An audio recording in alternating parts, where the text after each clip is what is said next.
Hi, and welcome back to Hill and Ponton Social Security Disability Blog. I'm our Social Security Section Director, Natalia, Jofre. And I'm Shelly Mark, the Senior Social Security Attorney with the firm. So as you know, we're talking about medical listings through Social Security disability cases. And now we're going to start to get into some more specifics. And just to clarify, you can have physical or mental listings. And of course, you can have a disability based on a combination of both, right? Or medical conditions. So that's why we always refer to conditions as medical, because sometimes people do ask me like, oh, this is my problem. They want to specify, they just want to keep it like in one just lane. One. Right, yeah. right. And that's not necessarily how it works with Social Security. Mm-hmm. But regarding the listings, you want to start off with talking about mental? Sure, yes. Like Natalia said, the listings are separated into larger classifications, whether it be neurological or mental, or there's a number of digestive, a number of different categories of listings, and probably one of the more utilized would be the mental health listings.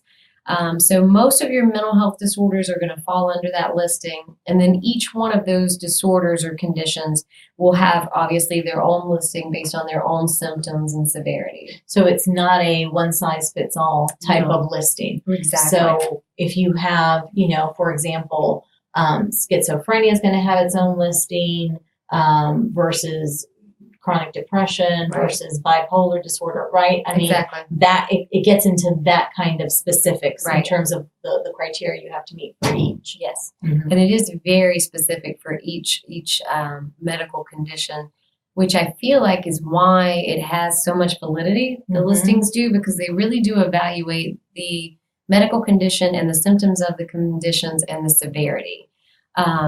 One of the things for our veteran clients that we used to struggle with was applying the listings to PTSD, because the only thing that we could do was kind of morph an argument that they met the anxiety listing as well as the major depressive disorder listing and try to somehow do it that way, which wasn't very successful.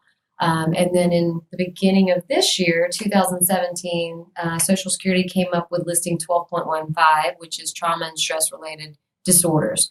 So that is specifically for PTSD now and is allowing us to make better arguments that veterans actually meet the listing for PTSD. That's a hallelujah if I ever heard it. That's wonderful news. Now, in theory, it should be allowing people to be approved more easily for benefits.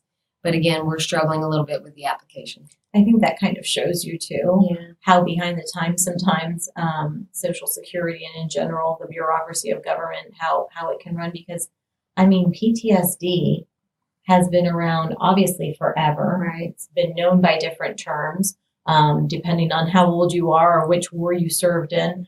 But even laymen now, most people know PTSD, post-traumatic stress disorder, something that a lot of veterans suffer from, and yet that listing was just enacted this year. I think it was beginning of 2017. Wow. Yeah. So now that we have this listing, that's obviously going to help to approve those cases maybe a little bit more easily. That's what we're hoping. That's definitely what we're arguing. Okay. All right. Well, did you want to move on to another topic than the next blog? Well, do you want to, I was thinking maybe we could go through that listing a little bit for anybody who is suffering or has PTSD and has some questions about what it may require to actually meet that listing. Okay, great. Okay. All right. Well, in our next blog then, please stay tuned to watch some more about PTSD and that listing. In the meantime, if you have any questions, feel free to visit our website or call our office. Thank you.